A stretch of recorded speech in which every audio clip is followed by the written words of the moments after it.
Natapos ang PNP Anti-Cybercrime Group ang pagsuri sa mga gadget na nakuha sa Chinese national na hinihinalang espiya na nahuli ng CIDG sa Makati. Base sa resulta ng pagsusuri, nakitaan ng illegal interception at misuse of devices ang Chinese na si Yu Hangyu na paglabag sa Cybercrime Prevention Act of 2012.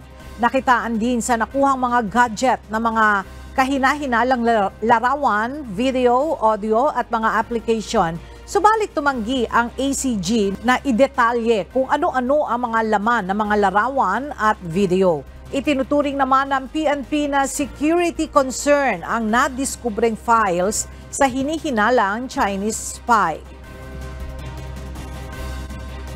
The fact na he is possessing a device that is being used to intercept communication is again another concern considering he is a foreign national. Kaya nga hindi lamang po tayo stop doon sa scamming activities, we are digging deeper to determine whether itong mga ebidensyang mga data, itong mga equipment, devices na nakuha sa atin ay sa kanya ay hindi lang nagagamit sa scamming activities. So hindi doon umi-stop sir yung ating investigation.